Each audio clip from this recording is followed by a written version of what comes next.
Good afternoon, ladies and gentlemen. I would like to begin by thanking Senator Gillibrand for this opportunity to come here today and speak on behalf of all military service member survivors of the United States Armed Forces who have been affected by military sexual trauma. I would also like to thank everyone involved with the organization Protect Our Defenders for their support in raising awareness of this growing and unresolved epidemic. Finally, I would like to thank my attorneys from the AMVETS Legal Clinic at Chapman University in Southern California for their commitment to providing pro bono representation to military personnel and veterans such as myself. I am speaking to you today on behalf of those that can't. My story is like that of so many others. I was a teenager eager to see the world and make a connection with something greater than myself for nothing more than the authenticity of service. I joined the military at age 17, and I still remember my parents having to sign me over to the care of the United States Marine Corps. I'll never forget the look of pride in my father's eyes as I graduated boot camp. My mother was shocked when I told her I had decided to volunteer for my first overseas deployment to Okinawa, Japan. While my parents acknowledged the reality that I would be 7,000 miles away from home, I embraced the new life I had made for myself. Within the first few weeks of arriving in Okinawa, I was sexually harassed by a senior Marine in my direct chain of command. In fact, he was my chain of command. Although I reported the sexual harassment, nothing was done. Then, just a few months later, in December of 1999, I was drugged and raped by my sergeant, who was also in my direct chain of command. However, shortly after reporting the rape, I was retaliated against by the very people I trusted to execute justice, to maintain good order and discipline.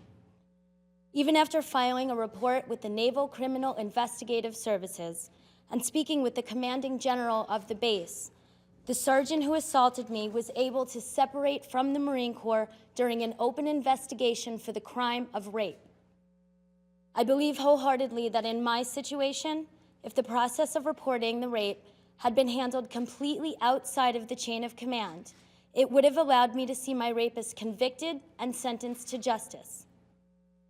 Now imagine you are that parent who receives that phone call from your son or daughter who is halfway around the world telling you they had just been raped by a fellow Marine, a brother in service. And though you try your best to console her or him and advise them, the reality is we are left to depend on a broken system which has produced a fear of reporting for fear of retaliation. As a mother of 3, I know the instinctual nature of a parent is to protect and defend our children.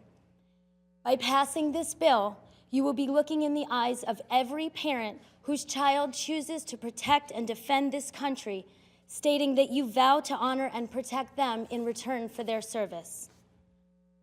I am here today to shed light on the fundamental disconnect and belief system that this is an issue exclusive to the military and therefore should be handled exclusively by and within the chain of command.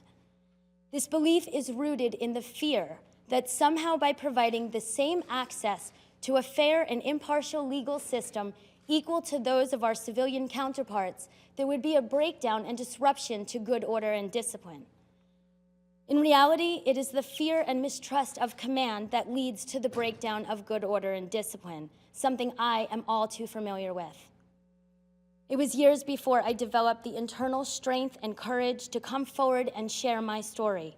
However, for many survivors of sexual assault and rape, it is simply too much. Freedom is not free, ladies and gentlemen. It is a testament to the brave men and women that support this nation. And right now, you have a choice to stand up on our behalf and fight for our equal rights of justice. When we were called to duty as service members, each of us answered that call without hesitation, and I believe we deserve the same rights we are sworn to defend. As a Marine, I served my country honorably. As a woman, I have found the courage to face adversity, and as an advocate, I am committed to lending my voice for change. The core values of Marines are based upon honor, courage, and commitment. I ask that you pass this bill in honor of the service members who have not yet reported sexual assault or rape for fear of retaliation. I ask that you find the courage within yourselves to be involved in passing the first bipartisan bill that would respectfully change the way the military responds to cases of sexual trauma.